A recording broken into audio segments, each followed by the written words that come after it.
Clement reporting for Premier Magazine. We are not live from Frankfurt, although it looks like we are live from Frankfurt, but we are still live from the ISC, which this year has gone virtual. In our studio today, we welcome Steve Conway. Steve Conway is working for Hyperion Research, and we will talk a little bit about the market, the HPC market, and the situation in Europe. So, welcome, Steve. Thank you. Glad to be here.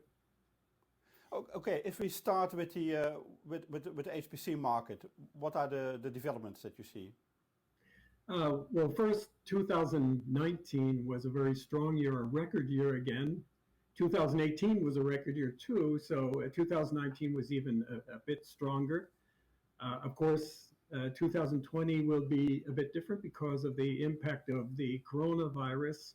Already the first quarter was down between 15 and 18% from the prior year's first quarter. But that's not a surprise. The HPC market historically has weathered these storms pretty well, and we expect that to happen again. There wasn't a lot of cancellation of orders, but postponement of orders. So just more the timing issue, but the market we think will be strong again, but it may take a while to get back to the levels it was before. You also see that a lot of people are now using supercomputers to do calculations and simulations that help COVID-19 research. So you can still expect that will take on and have a positive effect on the market, I guess. Yes, all around the world, and that's one helpful factor that there's been a lot of demand for COVID research at these centers. So that's very helpful. The things that have not been so helpful is some delay in parts ordering and some shutdowns of factories temporarily. They're mostly up again now. So we don't expect it to be a very, very big impact in 2020, but there will be an impact. Yeah, but it's more like a delay than a real orders that have gone forever. Exactly. Yeah. It's just delaying things. It doesn't seem to be delaying things very much on the at the exascale level. People have really worked hard to push forward on those developments, but there may be a bit of a delay. And what can you tell? Can you tell a little bit about the development of the HPC companies? Because we see some changes there. Yeah, I mean, I think the biggest change just very recently was with HPE and its acquisition of Cray. HPE in 2019 moved up to 37% of the market for servers, HPC servers. So in a very strong position. Dell growing very quickly, 22% of the server market in 2019. Everybody after that is 10% or less, but there are a lot of companies that are strong and growing there. Lenovo is one, Atos is one, Fujitsu, just a long list. Okay, so that's a general situation in the let's say in the HPC vendor market, in the system vendors. Can you also see some things happening in the let's say the networking and the storage and all the markets that go with that? Oh, absolutely. I mean, storage in particular is growing faster than any other part of the market because of the rise of data-intensive methods, both on the simulation and analytics side. And many of the most important emerging artificial intelligence use cases, people talk so much about the analytics part of it, but in fact, the simulation part is equally important. Most of them will benefit from both simulation and analytics, both of them data intensive. So that's a really important development out in the market. The other big development is, of course, cloud computing.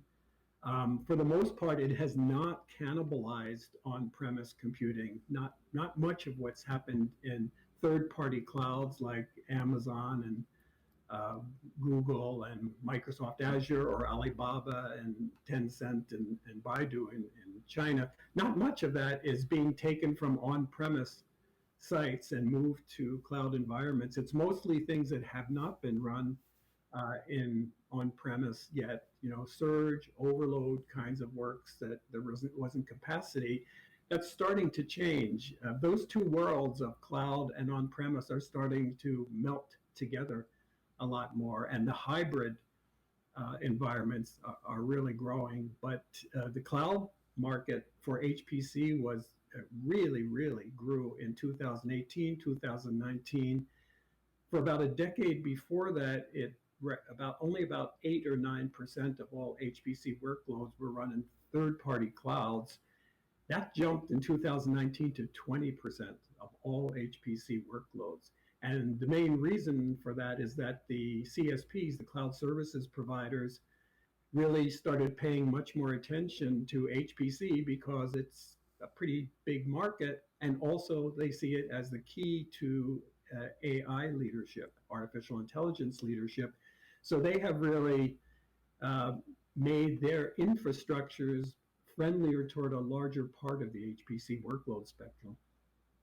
If you talk about AI, artificial intelligence, is that something that is built on top of HPC, or is it cannibalizing HPC, or how do you see that? It's not cannibalizing HPC. HPC is indispensable at the forefront of AI research and development for all those emerging use cases like precision medicine, automated driving, and so forth.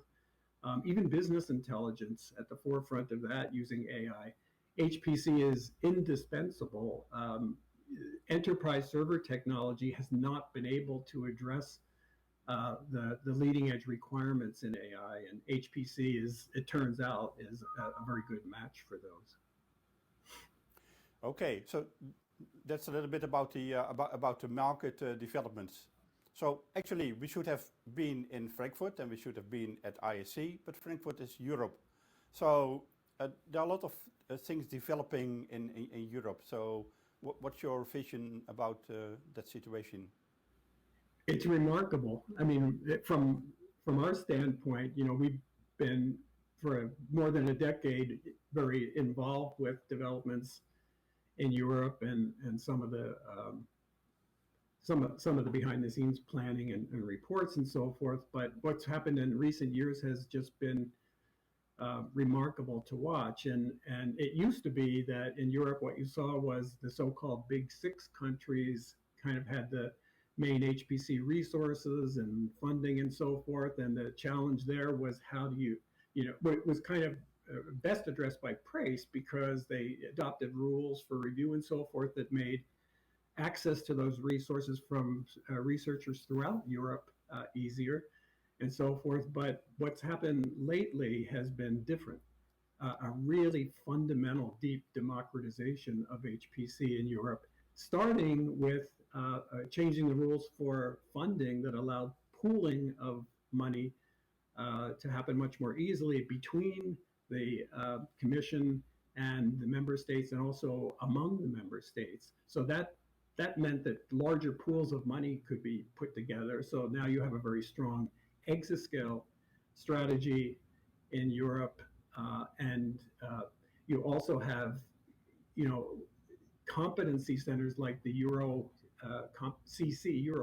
the Competency Center initiative that's relatively new, where the competency center will be in each country, starting in September, I believe. And Castile, which is another one which kind of supports that on the spread of expertise, making sure that is good in each country and so forth.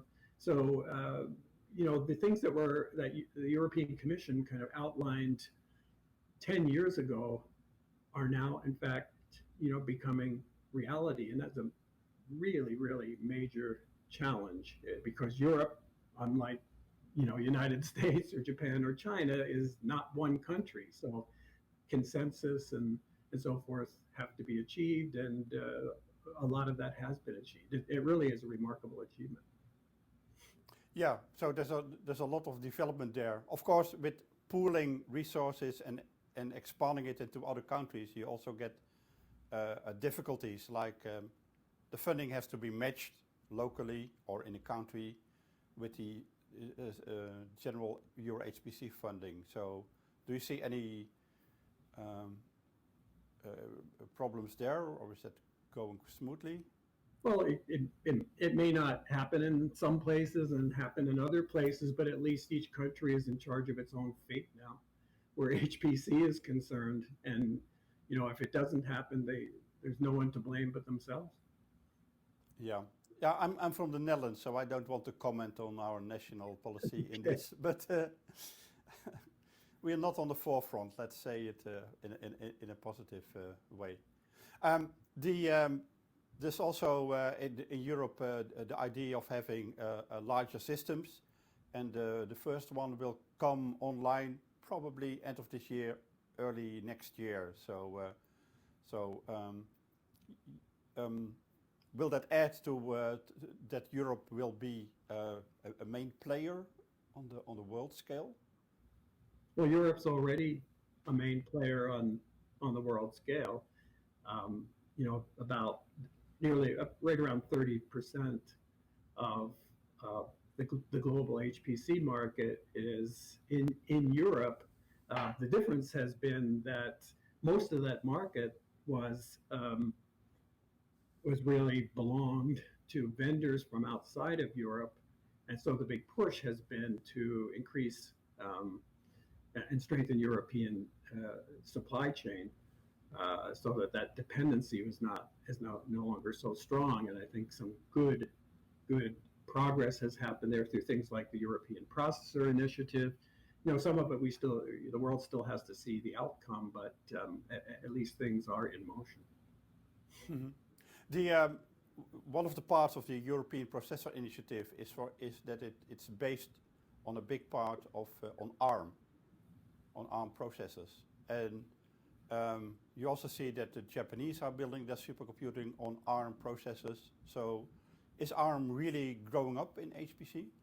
Yes, is the short answer. There's demand. Okay. There's demand for ARM throughout the world, including North America, the U.S. market. Also, a lot of things contributing to that demand, and you know, people want an alternative to the dominant x86 processor. An alternative gives you a technical alternative and also a financial alternative for your bids. It's not always good to have, well, now, you know, you have Intel and AMD both very, very viable within x86, but it's good to have another alternative. So we have actually done a forecast for ARM processors, our first, and it's a very strong forecast with a compounded growth rate of over 60% per year. Okay. You also organize the HPC User Forum. So what are the plans for that, to do that in the near future? We've had to cancel the ones that near term. We were going to do one in late September in Bristol, and another one around just after that in Stuttgart. So you know, because of COVID, we're doing other things. We're reaching out to the HPC community. We're having the steering committee of the HPC User Forum do interviews that are available to read, or videos through the media and so forth. So, and on our website. So, you know, we're struggling a bit, just as everybody is, with the COVID virus and its impact on conferences and meetings. Okay. Well, I hope to see you soon at a real live event, HPC User Forum or ISC or whatever. And, okay. Okay. Thank you. See you there. Thank you much. Take care. Bye-bye. Thank you. For Premier Magazine, this was Hyperion reporting.